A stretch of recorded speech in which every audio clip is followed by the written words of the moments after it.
Hi guys, this is Vidas and welcome to another tutorial. I'm very glad today teach you to play Chorale Prelude based on a famous hymn tune EIN FESTE BURG because Reformation Sunday is soon approaching. So let's learn something today, and that would be very nice. I'm going to be using Do the Launch sample set by Voxus. And let's set up a little bit of a registration, loud registration. You can see right on the first manual we need a lot of stops, like this. Excellent.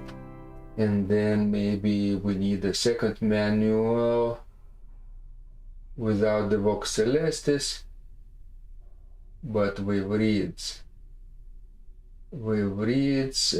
Trumpet. We need trumpet on the grave too. And perhaps we'll need some stops on the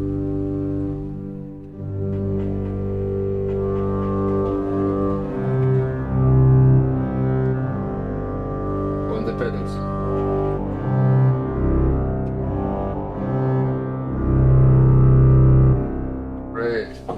Great. Let's see how our live stream is doing. I will open our YouTube studio and see maybe somebody is watching my channel right now, right? Excellent. Let's see. Yeah, so welcome everyone. If you are here, say hello in the chat. It's informal gathering, and I hope you will enjoy some of the ideas. Today I will be teaching how to learn to improvise EIN FESTE BURG, Chorale Prelude, and it will take perhaps 9 steps in total, right? So if you are here, hi, say hi, Douglas. Yes, hello, and any comments, ideas, let me know in the chat. All right, so are we ready to start? Okay, hopefully we are. So the first step is to play the tune with both hands, but a single melody. We don't need the harmony, just need a single melody in front of you. If you have your hymnal open, you can of course find this famous tune online. That's very convenient too. I found it from hymnary.org, this melody, and I'm ready to start. Step 1, just play, get familiar with the tune. All right, let me turn off the mic and you will hear me playing but not me talking.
Okay, it's perhaps you have a different version of the tune if you're singing in English or your own language.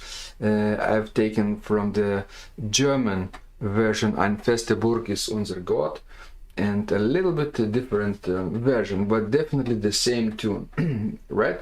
So welcome Bartel's Music and Douglas, yes, wonderful.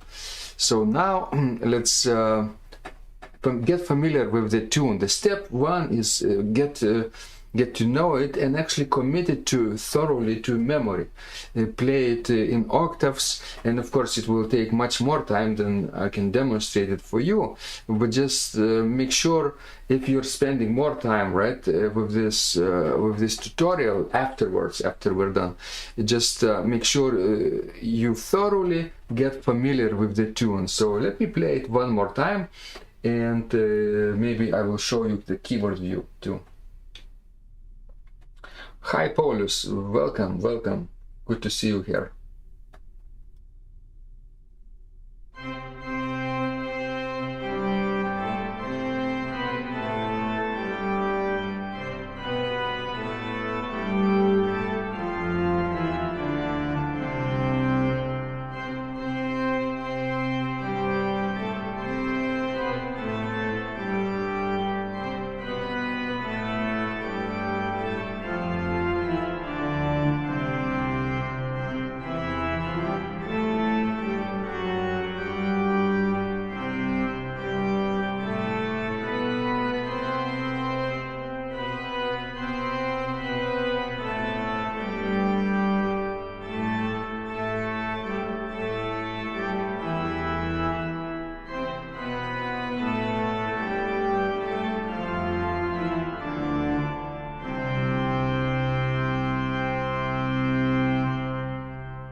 Yes, it's a wonderful tune, very useful for Reformation Sunday, but in general for many church activities, for many festive occasions. So yes, wonderful.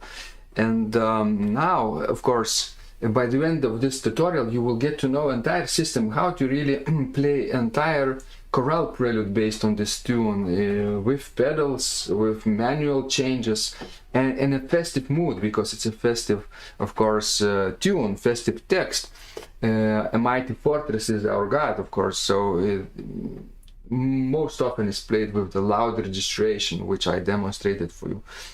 You could play meditations, of course, as a separate movement, but this goes beyond the scope of this tutorial, of course, maybe some other time if you like it, right? So now, if you got familiar with the tune and can play it from memory, then step two would be simply to try to harmonize it with without the pedals though, just with the hands, and don't worry too much about what kind of chords you will get, right? We're only using in step two 3-note chords. Let me show you what I mean. Keyboard. We are only using major or minor chords based on this mode in C major, right? C major chord, D minor chord, E minor chord, F major chord, G major chord, A minor chord.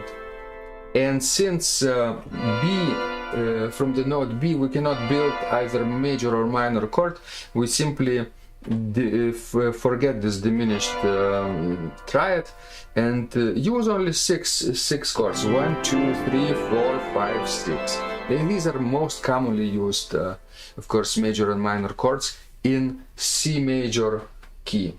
In C major key, right? So let me demonstrate what I mean.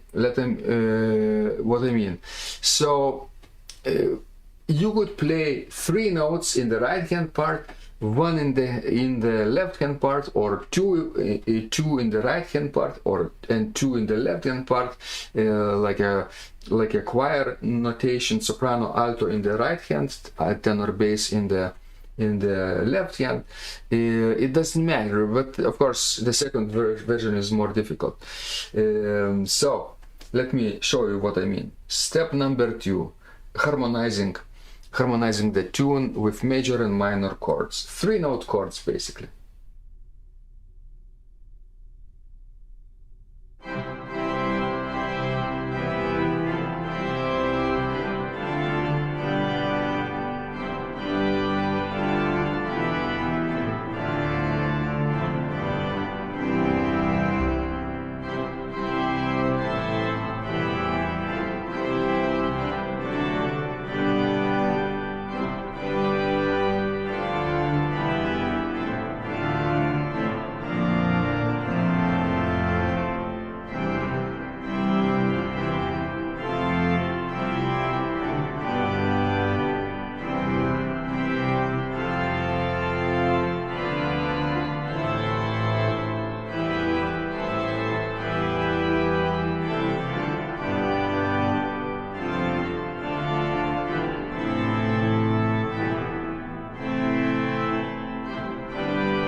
You can see I added a little bit of complications here, F sharp here and there, B flat here and there. These are the most commonly found accidentals next to C major, very related, closely related accidentals, because C major doesn't have accidentals, but if I introduce F major, F sharp, then we are in G major key. If I play the chord with B flat, like this, with this, then we are in F major area, right? So very closely related to C major, right? Because it's only different from C major by 1 accidentals. So you are safe here if you just want to add one or the other, sharp or flat here. But it adds a little bit of color and variety, and we need color because at the end of this tutorial we will be playing pretty advanced chorale prelude, and you will be amazed on the harmonies, variety of harmonies you can use, right? So one more time, and step 2 would be to play in 3-note chords. Don't try to use any other inversions, no first inversion chords or second inversion chords just yet, just root position chords. All right, let me show you.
Right. Harmonization is an art in itself, of course, and science too. So, but of course, it takes more than than 10 minutes to learn to harmonize. But harmonization is just one step in this tutorial. If you want to find out more about it, of course, you can take a look at my other tutorials and courses. Feel free to do that. And of course, now would be step 3. Step 3, once you get familiar with root position chords in C major and some other chords, right? Feel free to add interesting first inversion chords. First inversion chords is, right, what I mean, basically 6 chords. C, E, G is root position chord, but E, G, E, C, E, G, C is is first inversion chord, right? That's what. Or second inversion chord, G, C, E. So basically in root position chords we have 2/3 on top of each other, third. In first inversion chord we have a third plus a fourth, third plus fourth, and in the second inversion we have a fourth and a third, right? And you can build those from any other note in C major, from D, from E, from F, from G, from A, right? Most often you will use, of course, the chord with first inversion and root position, but sometimes in cadences at the end of the phrase, at the end of the musical idea, you can have a second inversion chord in a cadential form, second inversion tonic chord, for example, or passing tones between two tonic chords. You would have second inversion dominant chord, right? Something like that. Or between tonic and tonic you would have passing neighbor tone, F6/4 chord, F second inversion chord too, like this.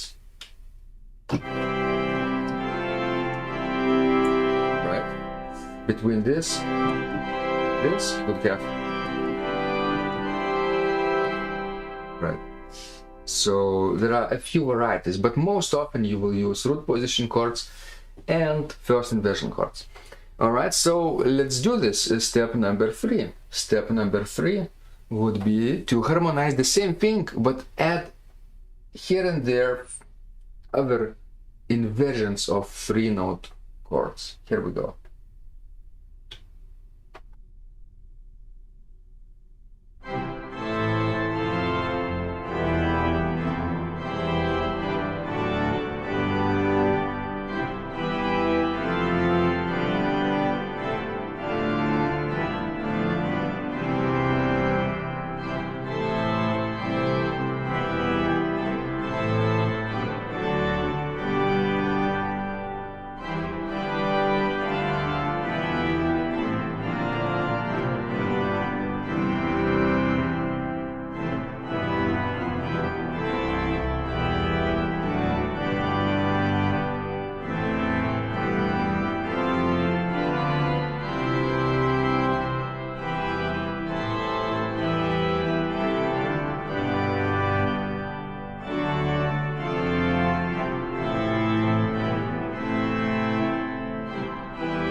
There you go. You don't need to use a lot of 6 chords, for example. That would mess up your harmonies, of course, voice leading too much. Still, the root position chords are very beautiful. But here and here to smooth up voice leading in the bass and in the soprano, you could have first inversion chord, because the most beautiful voice leading between those outer voices, soprano and the bass, is contrary motion. When the soprano goes up, the bass goes down, to avoid forbidden fifths and octaves, okay, forbidden intervals. And you could have parallel intervals, but then you would have to have some first inversion chords also, right, in order to avoid those forbidden intervals. We are not too much concerned at this point with parallel fifths and octaves just yet, because it goes beyond the scope of this tutorial, and it requires a separate course on this, which I have created before. You can check it out. We just here to actually learn to improvise at the end of this tutorial a beautiful, powerful chorale prelude based on this and tune, EIN FESTE BURG. Okay, so that was step number 3, right? Harmonizing the tune in root position chords and various inversions. Step number 4, get ready. Step number 4 would be to add basically 4-note chords here and there if you want. 4-note chords, let me show you what I mean. If we say build a position chord from the note C, we have a third, and that's it. But if we add 3 thirds on top of each other, 1, 2, and 3, that's already 7th chord, 4-note chord. And we could do the same from E, F, G,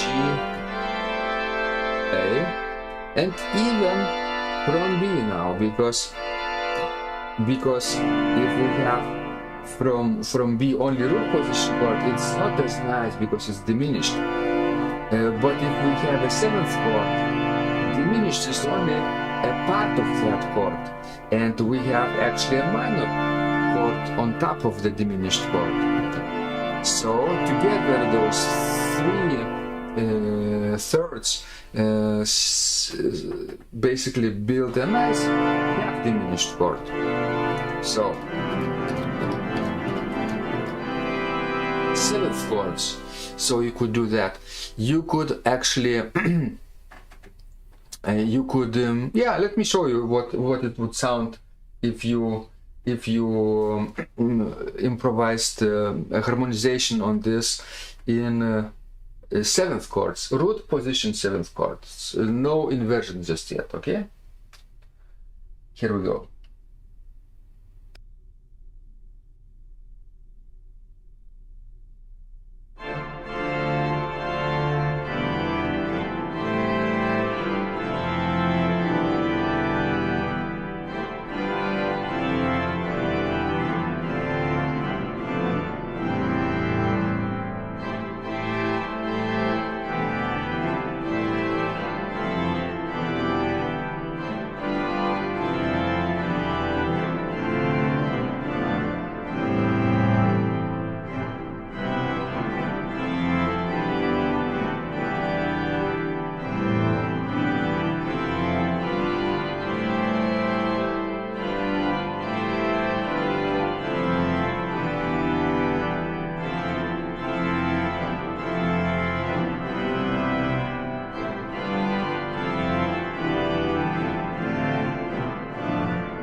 Sounds kind of colorful already, right? Because it's actually rather interesting dissonant harmony what we're creating right now.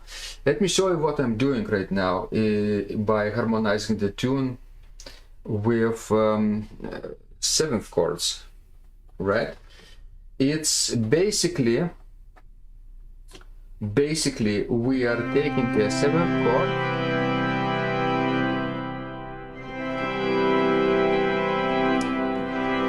but we're spacing it out.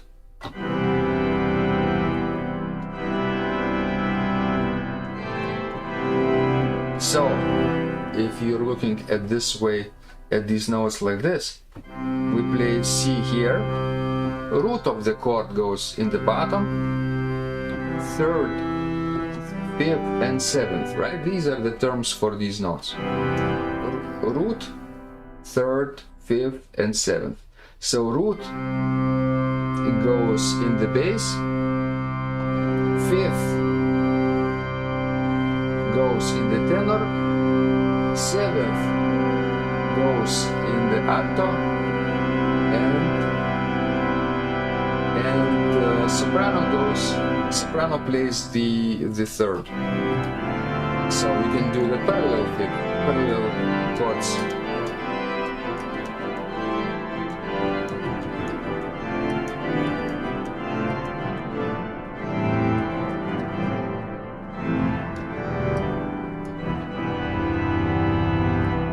Kind of jazzy chords already, right? So this is one of the ways to use root position 7th chord, right? Like this. me show you the other way.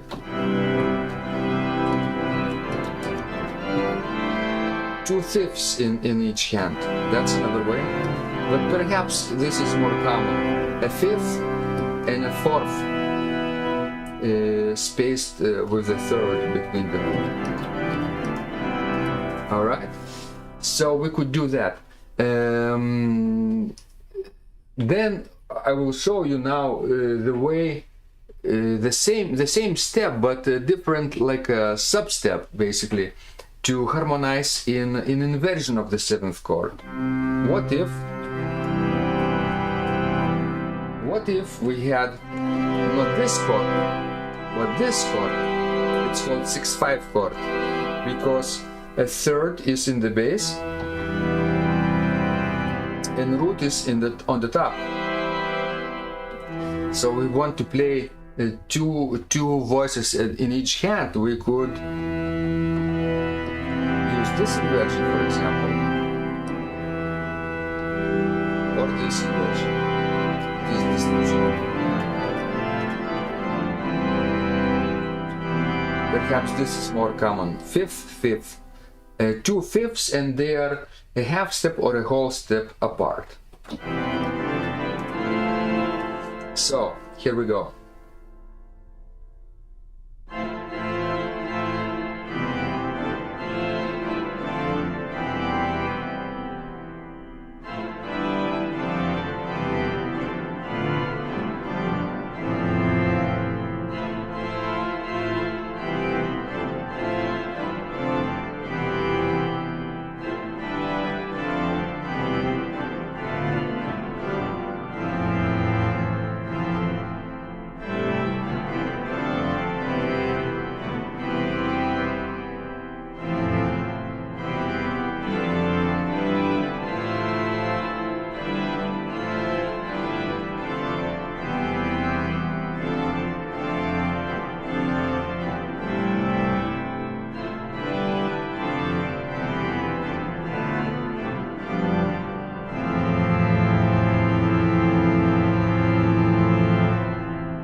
Like this. This was basically a stack of parallel 6/5 chords. Another way to do this is for 3 chords. So instead of this, we could do this. Third and third. So the most common way to do this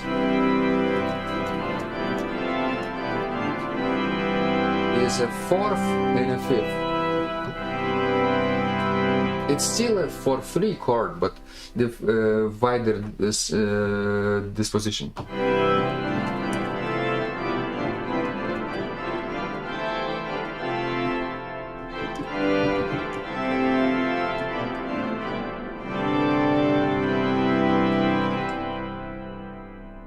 All right, let me show you how it looks. How it looks if I play the tune in parallel for 3 chords.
All right, that was the tune harmonized in parallel for 3 chords, and then the final one is for 2 chords, like this. Not root position chord, not 6/5 chord, not 4/3 chord, but 4/2 chord. Most common way to do this is, of course, to have 2/4 on top of each other, 4th and 4th, and they're spaced by an interval of the 1/3. Oh, let me now show you how it sounds.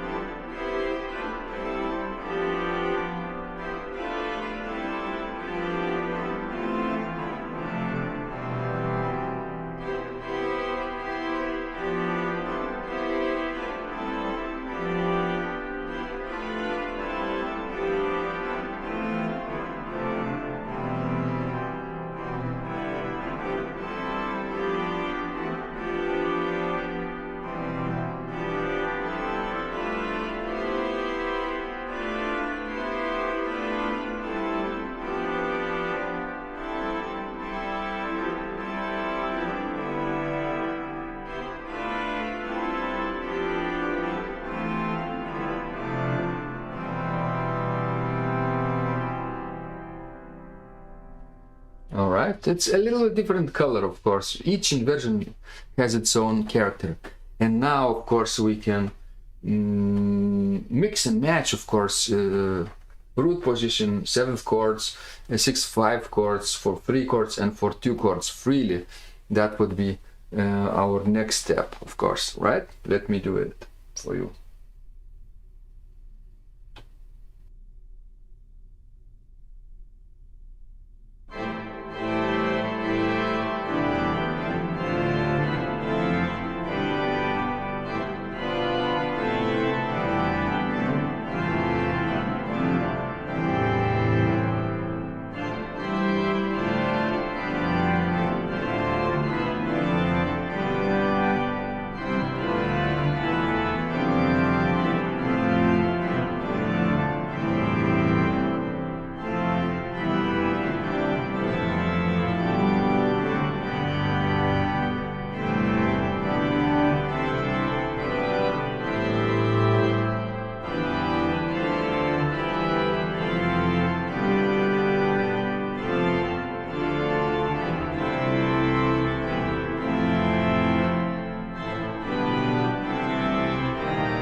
Yes, this could be this way. Of course, spend more time with this step to get familiar with different harmonies, but have fun, of course. It's really, really beautiful to ornament your harmonies with those different dissonant chords, 4-note chords. And we're not trying to imitate Baroque style or Romantic style. We are trying to create something new and original here, and it really goes very, very beautifully with the character of the piece if you invent your own style, for example, and you don't imitate any other past or living composer, right? So beautiful. With these harmonies, of course, you can mix and match, and let's recap now. Step one was basically play the tune in octaves. Step number 2 was play the tune in root position chords. Step number 3 was add inversions with 3-note chords. Step number 4, harmonize it with 4-note chords. All right, 4 steps.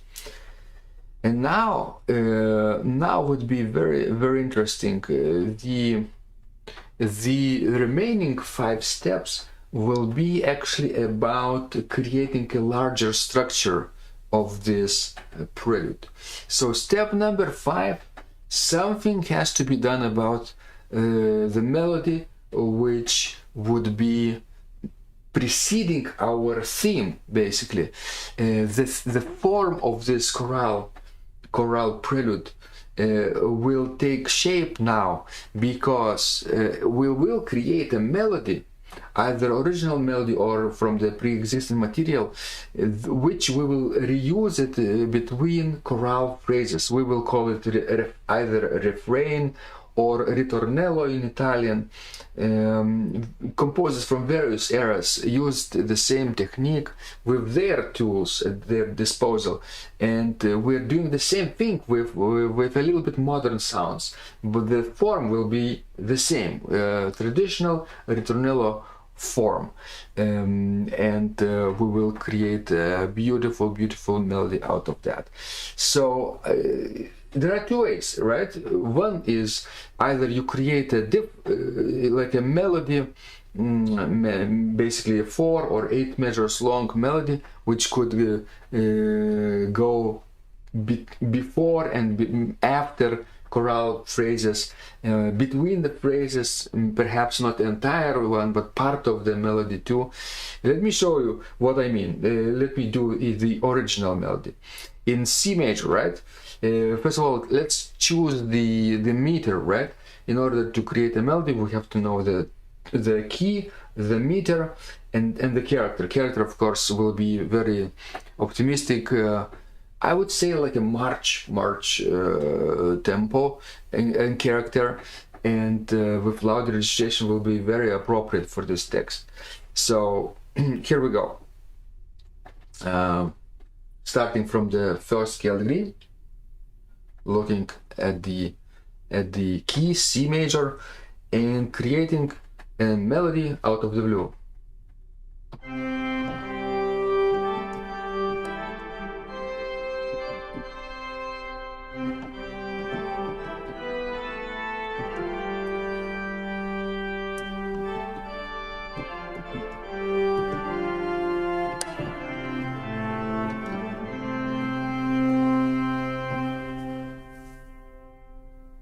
One more time, perhaps. You see what I'm doing?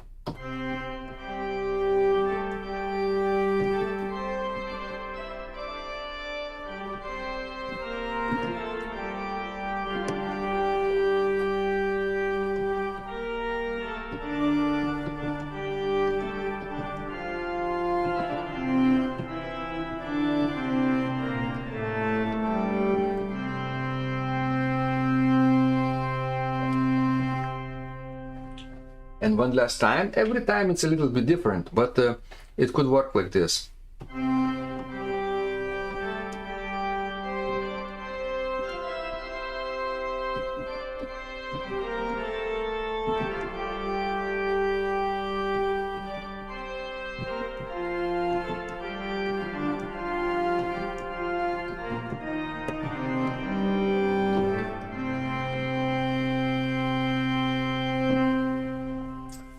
What I'm doing is actually creating an original melody based on the motives of the EIN FESTE BURG tune.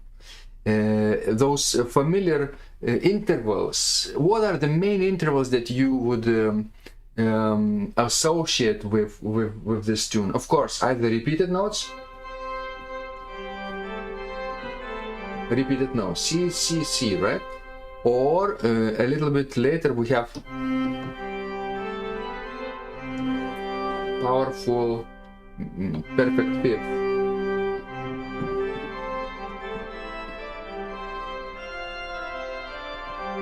Do we have other intervals? Ascending motion. We need ascending motion a lot because it's very optimistic hymn. Descending motion is a little bit sadder approach. But we need, of course, a lot of fanfare-like tunes, and fifths, intervals of the fifths would do that. In entire tune, I don't see much an interval of the fourth. So probably we need to use intervals of the repeated notes, unisons, thirds, for example, from C to E, it's a third. Fourth, maybe not so much, but we could use fifths.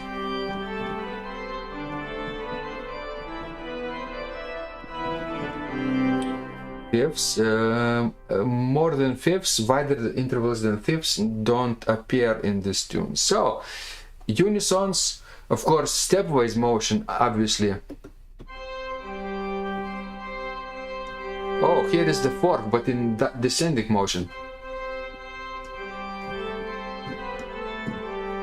Oh, yeah, and thirds, descending motion, stepwise motion, thirds.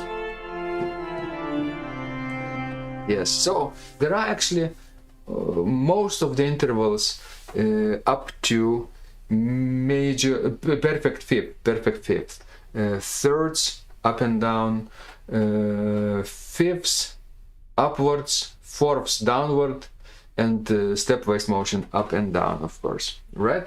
So let me show you what can I do to create this melody out of the blue, but based on the tunes, this EIN FESTE BURG tunes, motives, intervals, right?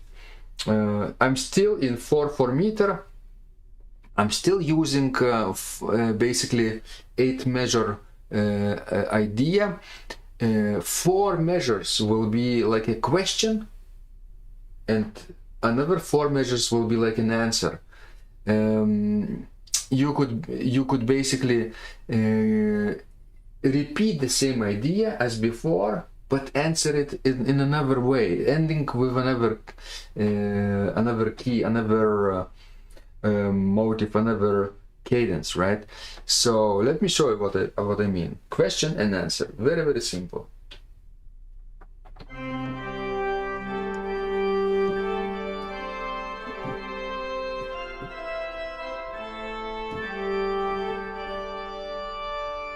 This was the question,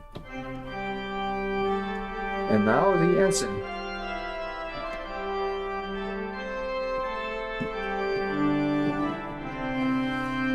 Now answering in a different way. Similar beginning but different ending. That's what the answer is. Hi Rian, welcome. You're not late because you will, of course, get to replay this tutorial and hopefully get to learn all the ideas that we were talking about before later, right? I will repeat those ideas a little bit, recap, so that you would be, of course, not too much confused, especially people who come later. All right, so one more time, creating a ritornello or refrain out of the blue, but based on the intervals of this EIN FESTE BURG tune. I'm specifically avoiding in front of me the tune with the harmonies. I don't want hymnal harmonies. I want to create my own harmonies later on, and this blank page with one simple melody, of course, allows me to do that. Right. Don't get too dependent on the hymnal harmonies too much. All right. One last time. A ritornello, for example.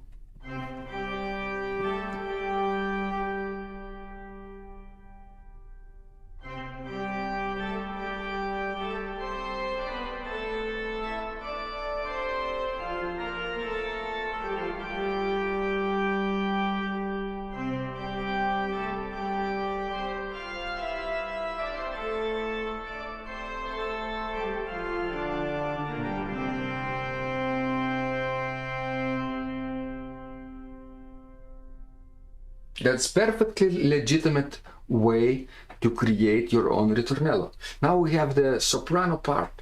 Now we only have to harmonize it with those interesting harmonies that we have created with 3-note chords adding inversions, and then later adding 4-note chords and actually adding a little bit F sharp here and there, B flat here and there to spice up the harmony in C major, right? So let me create 4-part representation of a similar refrain. It doesn't have to be the same every time. It's actually imperative if you so you get creative and you change things a little bit here and there the second time you repeat it. And it's beautiful to have variety in your ritornello too, in the refrain, and in the middle of the chorale prelude and hymn prelude you will see similarities with the previous material, but not exact repetition. It's actually even more beautiful to do that this way. All right, so the time for the harmony to kick in and to play this I mean the refrain or ritornello, right? Let's do it. All right, maybe I'll show you this version now with pedals. I will add pedals.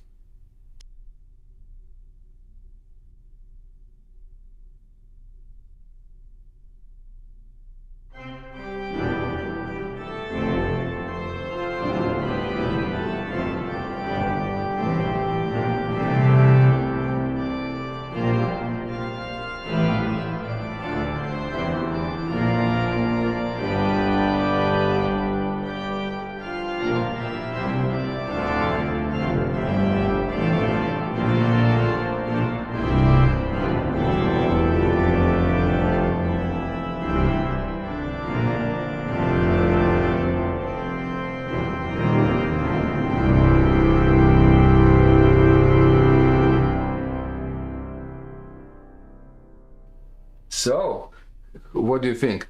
This was also 4-measure idea developed into 8-measure refrain, right? I started this way and then answered in another way and added more harmony like this. Maybe we need a little more juice. How about adding a coupler to the second manual. 2 to 1.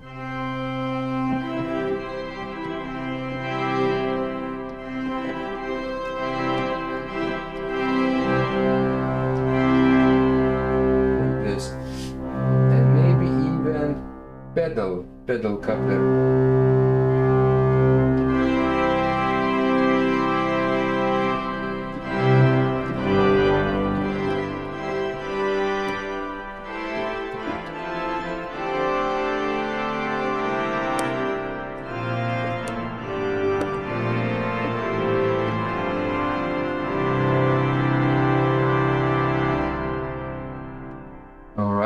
Hello, Rian.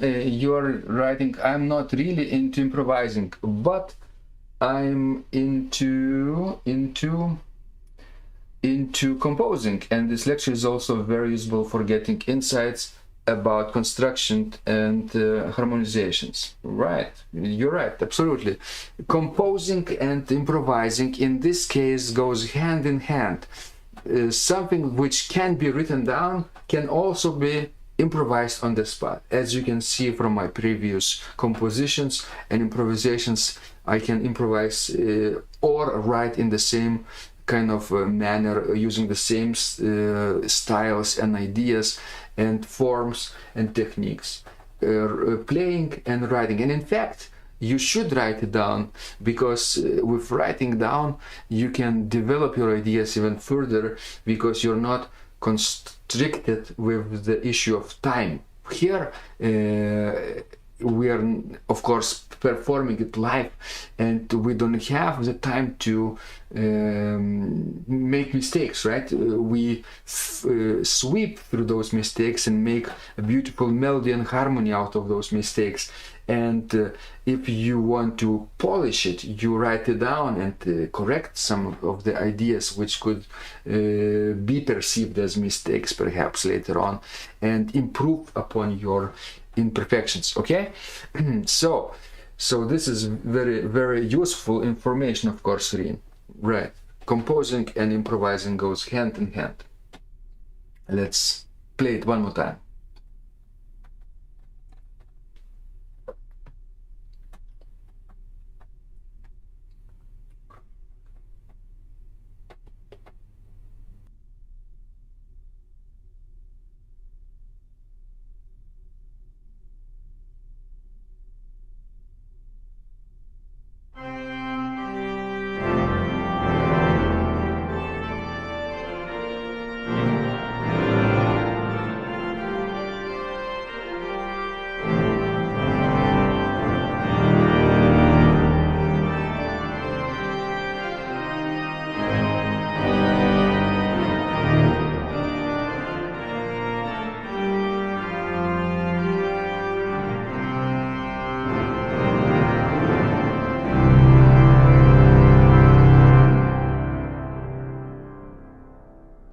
Okay, this was, of course, one of the ways to do, of course, the ritornello, right?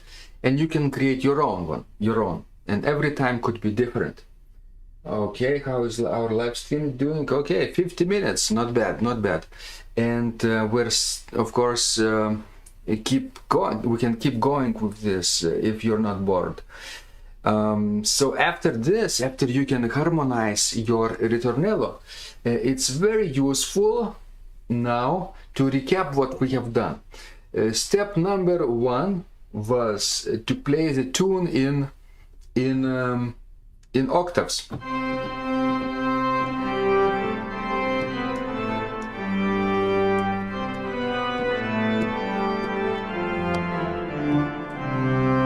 Okay. Step number 2 was to harmonize in root position chords, 3-note chords.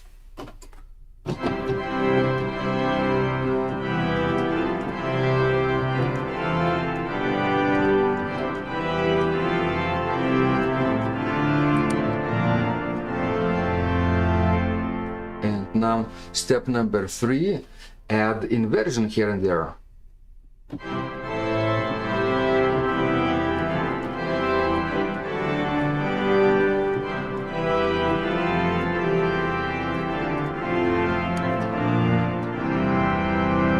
Step number 4 would be to add 4-note chords, either 7th chords, either 6-5 chords, 4-3 chords, or 4-2 chords, or any combination of them, right? So like this.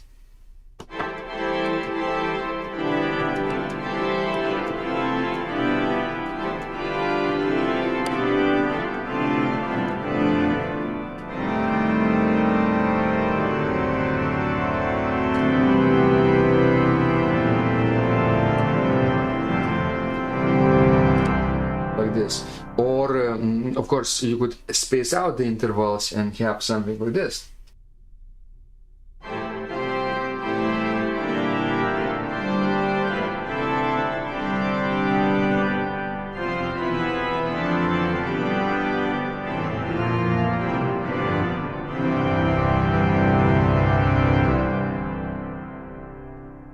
Be creative, be fearless with your harmonies, and make mistakes. Actually, it's nice to make mistakes, and some of those mistakes will become actually correct versions, and actually quite creative versions what you're playing. You realize you're not restricted with a sample historical style. You're not constricted with the rules of the voice leading, of the polyphony, of the counterpoint, right? You're not constricted with the harmonies of the Baroque period or classical period. Since we're adding harsher harmonies with dissonant tunes, dissonant sounds, 4-note chords on top of each other, we're creating something new, something very, very fresh and refreshing. and it's a contemporary style, of course, so feel free to do that. So once we have done 4 steps, now was the time for ritornello. Step number 5, create a melody. Create a melody like a question in an answer form, like this.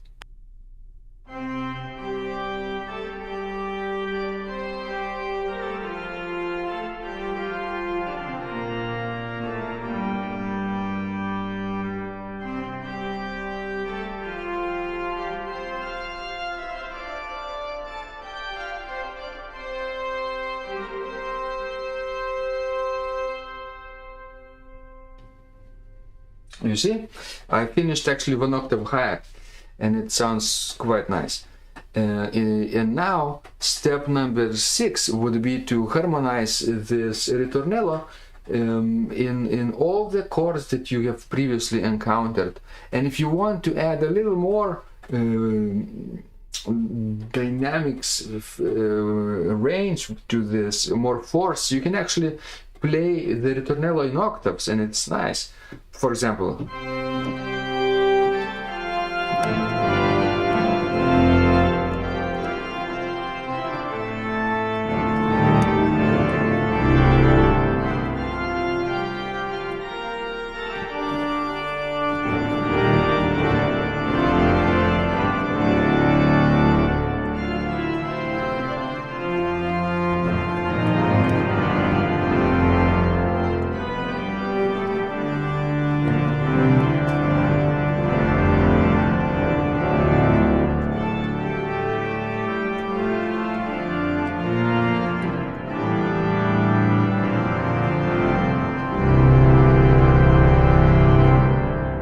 harmonies, right? It's really fresh and refreshing, I would say. Yeah, you're not constricted with the previous historical styles. You're creating something original because you're only using intervals and chords that you know as a building blocks, and you're not copying something which came before. Okay, so step number 5 was create a ritornello. Step number 6 was to harmonize it, and step number 7, 8 and 10, 9, 3 more steps left, and I will let you go. Step number 7 is actually very interesting. You have to harmonize this ritornello, but try to play it in other keys, because sometimes your chorale phrase will end in another key. Let me demonstrate what I mean. For example, here, this is the note G, 5th scale degree, and it either symbolizes 5th scale degree in C major or the 1st scale degree in a dominant key in G major. And that's where you can actually insert your refrains fragment in G major key, in the dominant key, or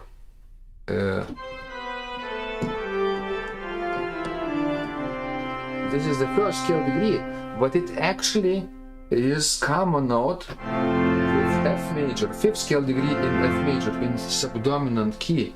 So at this point you could play actually F major ritornello, or if it's a 3rd scale degree of A minor, it could be a time for you to modulate to A minor key and play your ritornello in a little bit minor mode as well. Change the mode, right? For example, later, here obviously you are in the area of G major because of F sharp. Here you could come back to C major or A minor because it's a 3rd scale degree. Here again you could play in G major. Oh, this is 5th scale degree of A minor or 1st scale degree of of E minor, right? E minor, and finally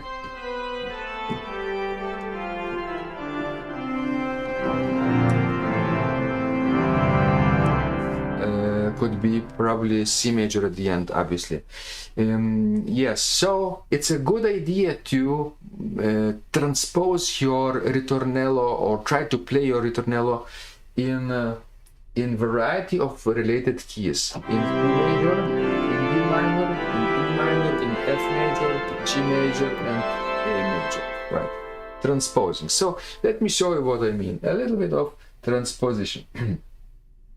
All right. Here we go.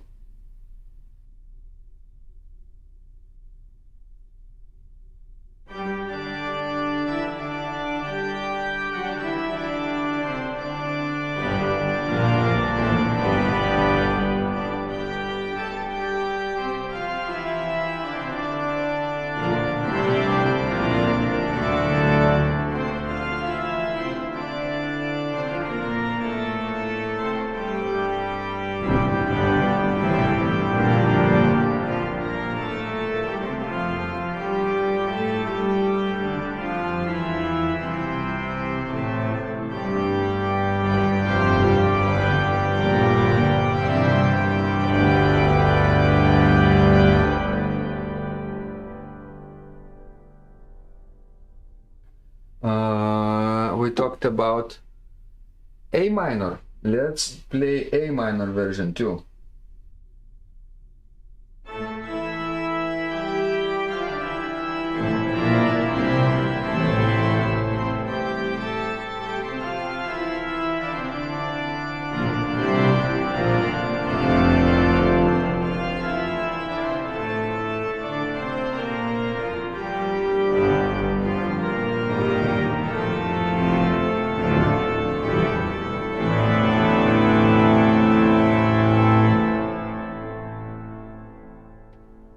Okay, after this you would play in F major. I said F major subdominant key too.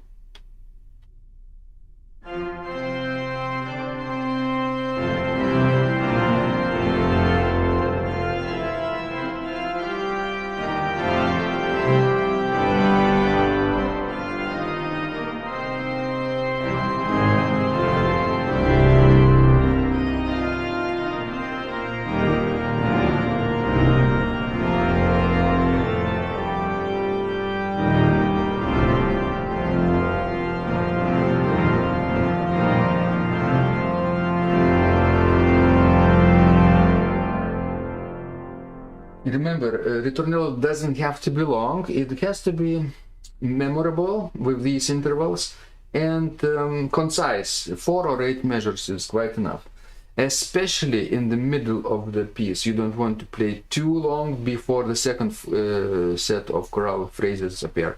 So longest ritornellos appear in the outer sections at the beginning and at the end, but in the middle could be a little bit shorter, right? So that was step 7. Step 8 would be add a little bit of color and try to put it all together and see what comes out. Okay, let's do that.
Step number 8, of course, you put it all together, and that's what comes out, of course, right? Let's recap and let's see if you remember all the steps. Since Niels has came to the live stream also, welcome.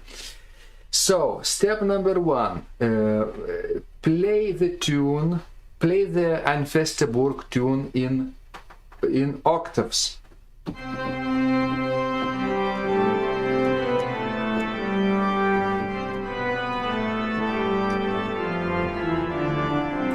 Get so familiar with the tune that you can actually memorize it. Memorize it actually.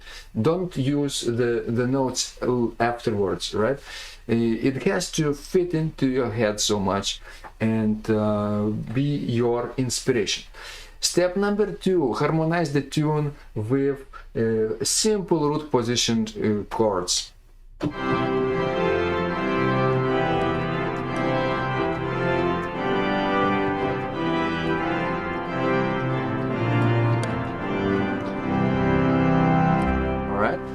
Step number 3, add inversions to those 3-note chords.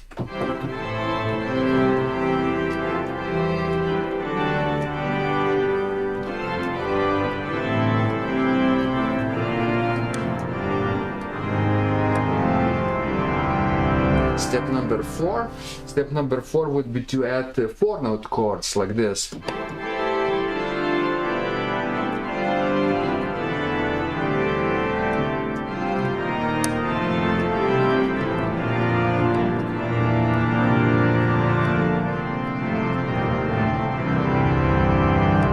Either 7th chords or 6/5 chords or 4/3 chords or even 4/2 chords or any mix of them.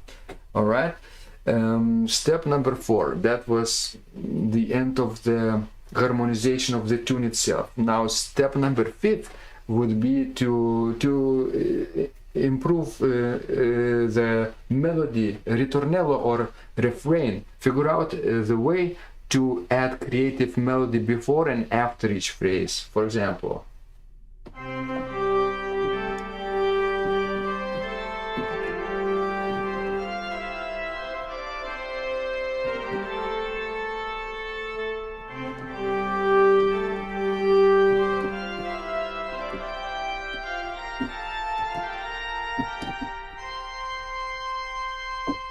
we start the same each phrase but finish differently, right? This question and answer.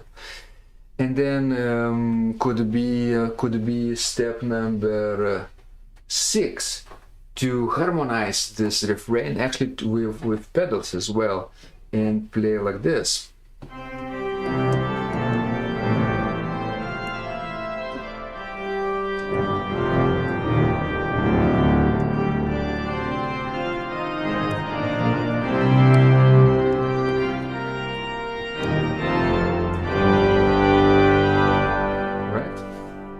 Step number 7 would be to transpose those ritornellos into related keys, because they will be useful in subsequent steps.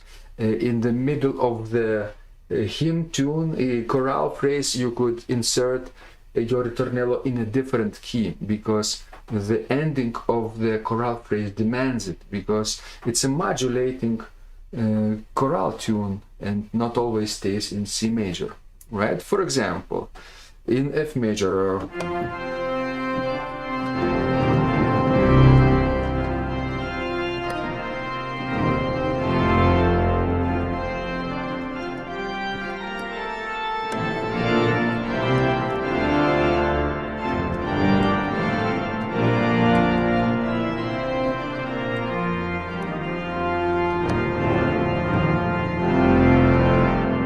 G major,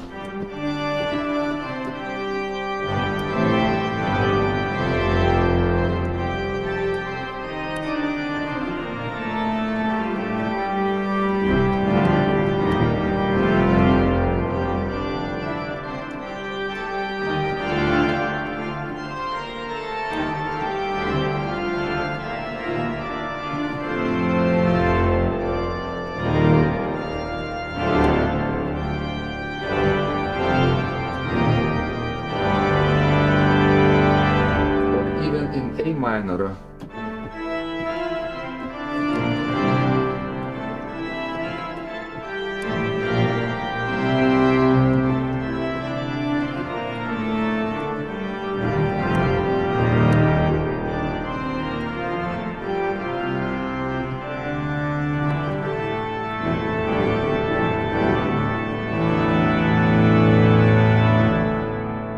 Right? This was kind of course, all improvised, and just an example for you to see what's possible to develop further. Into step 8, that would be improving everything, putting all together, and step 9 would be complete creative hymn prelude based on this EIN FESTE BURG, which I will now play it one more time for you.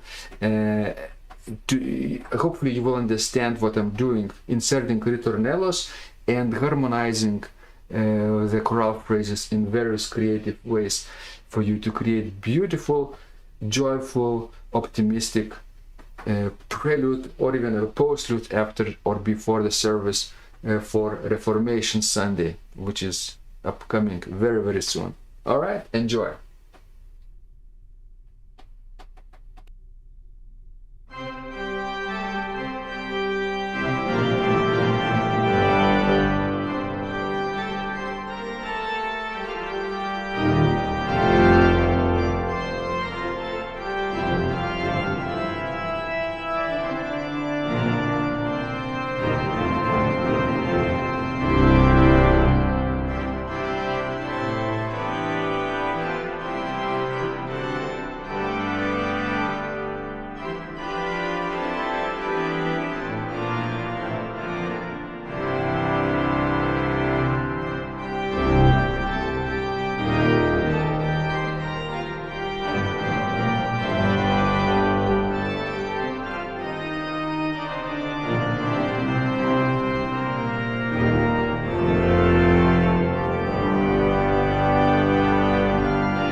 this was step 9, creating a total fluent hymn prelude based on EIN FESTE BURG is unser Chor.